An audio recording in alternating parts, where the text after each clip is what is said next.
ہے نبی صلی اللہ علیہ وسلم سے، وہ کیا ہے کہ ظالم حاکم کے سامنے آپ کے پاس صبر کے علاوہ کوئی آپشن بولو بھائی نہیں ہے۔ ایک صاحب مجھے کہنے لگے کہ آپ یہ باتیں کرتے ہیں کہ حکومت کے خلاف بغاوت جائز نہیں ہے۔ اب دیکھو شام میں بغاوت ہوئی تو کیا نتیجہ نکل رہا ہے اس کا؟ آپ نے فرمایا سنو اور اطاعت کرو، یہ بخاری کے الفاظ ہیں جو میں پیش کر رہا ہوں آپ کے سامنے۔ ولو سلط، ایک سیکنڈ، اگرچہ تم پر مسلط کر دیا جائے ایک حبشی غلام بادشاہ بننے کا اہل نہیں ہے، امامت کا اہل نہیں ہے، تو بادشاہ بننے کا اہل کہاں سے ہو گیا؟ لیکن مسلط ہو جائے، ظلم کی بیس پہ آ جائے، لیکن جب بن گیا تو پھر مسلمانوں کا اتحاد توڑنے کی اجازت نہیں ہے۔ اس کے پاس پاور تھی تو بن گیا نا، غلط طریقے سے آیا، لیکن آپ نے فرمایا پھر بھی سننی پڑے گی اس کی۔ بس کرتے اتنا کچھ ہے اس کے اندر، اتنا کچھ ہے۔ پہلے تو وہ محمد مرزا صاحب نے جو کہا تھا نا، کیونکہ وہ فاتح ہیں ہم مفتو ہیں تو ہم کچھ نہیں کر سکتے، ہماری بچیاں وہ لے جائیں ہم کچھ نہیں کر سکتے، یہ جملہ ہے، غور سے سمجھیں۔ جیلم میں ایسے اصول تو نہیں پریکٹس ہو رہے، ہم شور نہیں ہو رہے، اپنے اپنے گھروں میں تو یہ اصول نہیں پریکٹس ہو رہا، اسلام میں کیوں پریکٹس کر رہے ہیں؟ اب مفتی صاحب کی طرف آئے کراچی میں کہ ایک غلام اگر آپ پہ نافذ کر دیا جائے، غلام کا مطلب ہے کہ حبشی، اس کیس میں انہوں نے کہا حبشی غلام بھی آپ پہ، اور وہ ظالم ہو تو تم نے اس کی تباہ کرنی ہے۔ یہ ہے یہ درس دے رہے ہیں۔ آگے کیا کہتے ہیں کہ شامیوں نے دیکھا ہے نا حاکم وقت کے، حالانکہ ظالم تھا، اس کے خلاف بغاوت کی تو کیا ہوا ان کے ساتھ؟ سوچے کیا کر رہے ہیں آپ لوگ، کیا کر رہے ہیں؟ حدیث پہلے تو پوری سنائے کہ اگر ایک حبشی آپ پہ آ جائے، حکمران بن کے مسلط ہو جائے، اور وہ تمہیں اللہ اور اس کے رسول کے راستے پہ لے کے چلے، تب تم نے اس کی اتباع کرنی ہے۔ مفتی صاحب یہ اتنی بڑی دو نمبری آپ نے نادانستہ طور پہ تو نہیں کی ہوگی، آپ نے وہ حدیث پوری کیوں نہیں سنا یہاں پہ کہ اگر وہ حبشی نکٹا آپ پہ غلام نافذ کر دیا جائے مسلط حملے سے کر کے، اور وہ تمہیں اللہ اور اس کے رسول کی راستے پہ لے کے چلے، تب تم نے اتباع کرنی ہے۔ یہ کون سا اسلام سکھا رہے ہیں کہ جو مرضی آ جائے آپ نے اس کی اتباع کرنی ہے، جو مرضی کرے اس کی اتباع کرنی ہے؟ یہ اسلام سیکھا ہم نے؟ آپ کس سے ڈرے ہوئے ہیں مجھے بھی بتا دیں۔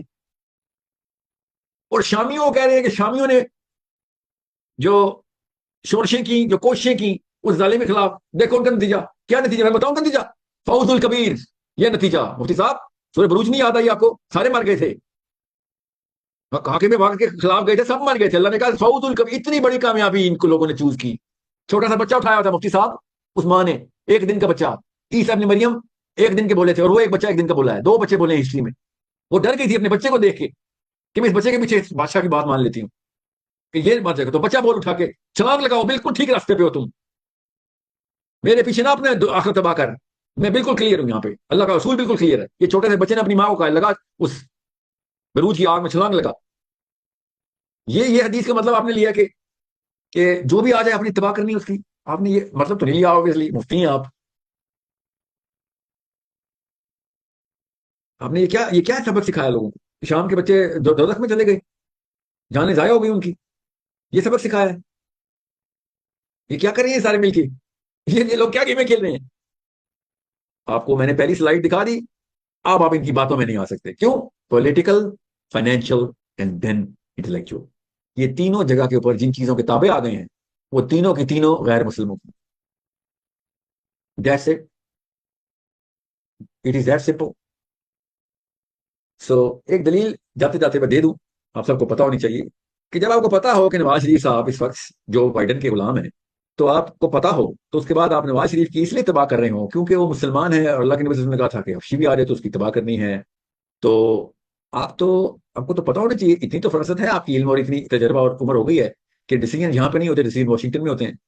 تو جو اہل حدیث اسکالرشپ کہتی ہے نہیں نہیں سر چیف آف آرمی صاحب ہمارا امام ہے، بالکل ٹھیک ہے، کیا واقعی وہ ہے تو ہم مان لیتے ہیں آپ کی بات، مگر ہمیں تو پتا ہے ڈیسیجن تو واشنگٹن میں ہوتے ہیں۔ تو جب آپ کو یہ پتا چل جائے گا ڈیسیجن واشنگٹن میں ہوتے ہیں تو پھر کیا حکم ہے اسلام کا؟ بس یہ بتا دیں، وہ تو مسلمان نہیں بیٹھے واشنگٹن میں، تو غیر مسلم جب نافذ ہو جائے آپ کے اوپر دنیا پوری پہ، تو دنیا کے مسلمان کیا کریں؟ پاکستانیوں کے مسلمانوں کے لیے تو کوئی حکم نہیں آیا قرآن میں، مسلمانوں کے لیے آیا ہے۔ یہ کون سا آپ نے اصول بنایا ہے کہ چھوٹا سا ایک پنڈی الگ کر لیتے ہیں الگ سے، اور پنڈی میں جو بھی خبر آ گیا بس اس کی اتباع کرنی، پنڈی تو الگ ہونے نہیں دیتے آپ، پاکستان کا حصہ بناتے ہیں، تو پاکستان کو آپ نے پوری دنیا کی امت مسلمہ سے الگ کیا اور ایک نیا اصول بنا لیا کہ ہاں نواز شریف بس اس کے خلاف جائے گا وہ اسلام سے خارج ہو گیا۔ شاباش شاباش، ویسی تو یہی توقع تھی آپ سب سے۔